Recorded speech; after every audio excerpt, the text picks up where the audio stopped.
कहते हैं कि जब पानी सिर से ऊपर चला जाए तो चुप रहना गुनाह हो जाता है। गोरखपुर की पीएसी ट्रेनिंग में जब महिला सिपाहियों ने मुंह खोला तो पूरा सिस्टम हिल गया। कोई महिला ट्रेनिंग बोल रही थी कि बाथरूम में कैमरा लगा है, कोई रो रो रो कर ये बता रहे थे कि हमें पानी पीने को नहीं मिलता है, गंदा पानी मिलता है। और ऊपर अफसर आते हैं भाषण झाड़ने और भाषण झाड़ कर चले जाते हैं। ये शब्द हैं उन गोरखपुर की जो वहाँ पे ट्रेनिंग सेंटर पे महिलाएं हैं। ये आवाजें किसी आम महिला की नहीं है, बल्कि उन बहनों बेटियों की हैं कि जिसके माता पिता ने शायद ये सोचकर भेजा होगा कि मेरी बिटिया वहाँ जाएगी, अच्छे संस्कार मिलेंगे, अच्छे से ट्रेनिंग करेगी, जाके कुछ मर्यादाएं में रहेंगी जाके। लेकिन उनको क्या पता था कि जहाँ वो जा रही है वहाँ पूरा सिस्टम ही हवस का शिकारी बन गया है। लेकिन उन महिलाओं को क्या पता था कि जहाँ जाया जा रहा है वहाँ पर ऐसा सिस्टम होगा जहाँ मेरी इज्जत की नीलामी होगी, जहाँ मेरी इज्जत ही सलामत नहीं होगी। नमस्कार, मेरा नाम है अमन कुशवाहा और आप देख रहे हैं अमन India YouTube news channel.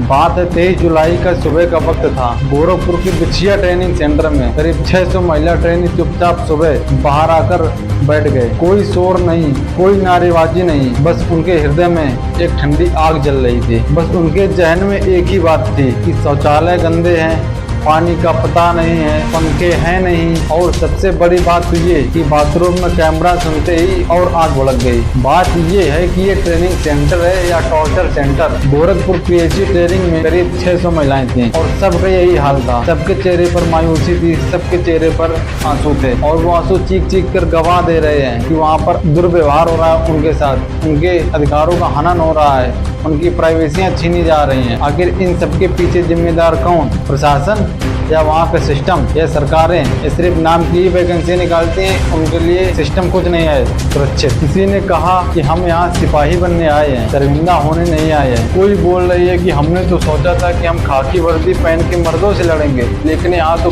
System से ही मुझे लड़ना पड़ रहा है। ये शर्म की बात है। ये उत्तर प्रदेश सरकार को सोचनी चाहिए कि एक महिला जो ये कह रही है कि हमें मर्दों से लड़ना चाहिए, सब वर्दी पहनकर, वो खुद के ही सिस्टम से लड़ रही है।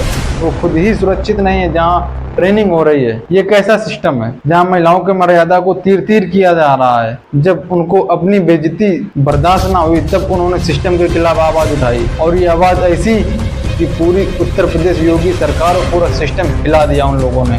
उन शेरनियों को सलाम है, उन झांसी की रानियों को सलाम है मेरा। सोशल मीडिया पर आग लग गई जब बात आई कि बाथरूम तक भी कैमरे लगे हैं। इसकी पुष्टि नहीं की गई है, लेकिन आरोप ये लगा रही हैं वहाँ महिलाएं कि बाथरूम में भी कैमरे लगे हैं। और अब अफसरों के होश उड़ गए हैं। अब देखो, जब बात वायरल हुई तब अधिकारियों की नींद खुल गई। यूपी सरकार तुरंत एक्शन में आई और PAC commandant IPS Anand Kumar को तुरंत सस्पेंड कर दिया गया है और प्लाटून कमांडर संजय के ऊपर एक एक्शन हुआ है। कुल मिलाकर इस पूरे षड्यंत्र में 5 अफसरों की कुर्सी हिल गई है। यहाँ से पता चलता है कि जब जनता एक साथ बोलती है तो सरकार की कुर्सी भी हिल जाती है। ये होता है एकता में ताकत। अब सोचिए, एक सिपाही बनने जा रही लड़की जब अपने हॉस्टल में, जब अपने बाथरूम में सेफ नहीं है, उसको कोई देख रहा है तो वो कहाँ सुरक्षित होगी?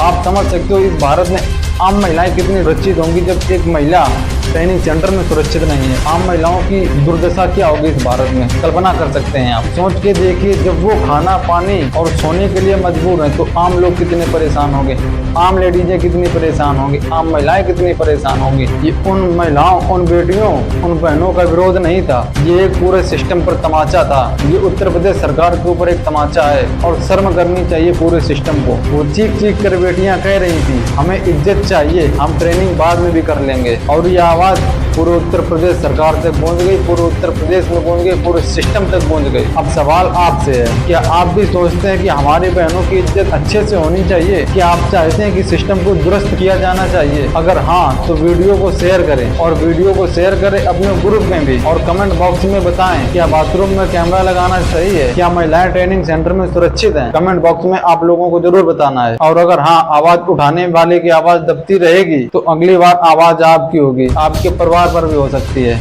आपके फैमिली पर हो सकती है या आप पर खुद हो सकती है। सवाल तो बनता है सिस्टम से कि जब कैमरे लगे थे बाथरूम में तब कोई कुछ क्यों नहीं बोला। इसका जवाब पूरे सिस्टम के खिलाफ है। सिस्टम इसका जवाब देगा, वहाँ के पता अधिकारी जवाब देंगे, सरकार जवाब देगी कि जब कैमरा लगाए जा रहे थे तो कोई कुछ क्यों नहीं बोला था। जब पूरे बाथरूम वहाँ के गंदे पड़े हुए थे तब कोई क्यों कुछ नहीं बोला था। जब लड़कियां बीमार हो रही थी वहाँ की तब कोई कुछ क्यों नहीं बोला था। क्या इसलिए नहीं बोला कि वहाँ पर सिर्फ गरीब आदमियों की लड़कियां जाती हैं, या इसलिए कि कोई अख्तर की लड़की वहाँ पे नहीं गई थी। अगर कोई अख्तर की लड़की उसमें होती तो मुझे लगता है शायद ये अव्यवस्था वहाँ पे होती ना। ये वहाँ पे उनकी बेटियां जाती हैं जिनके मध्यम वर्गीय परिवार होते हैं, जिनके पिताजी किसान होते हैं। वहाँ पर कोई अफसरों की बेटियां नहीं जाती हैं यूपी पुलिस में ट्रेनिंग करने। अब सवाल उन नेताओं से है कि नेता लोग वो क्या कर रहे हैं। कोई कुछ बोल क्यों नहीं रहा है, कोई नेता सामने क्यों नहीं आ रहा है इस पर। क्यों? क्योंकि मामला महिला ट्रेनिंग का है। अगर मामला वोट बैंक का होता तो सब नेता सामने आ जाते। बेटियों की इज्जत जाती है तो जाने दो, बस इन नेताओं की कुर्सी नहीं जानी चाहिए।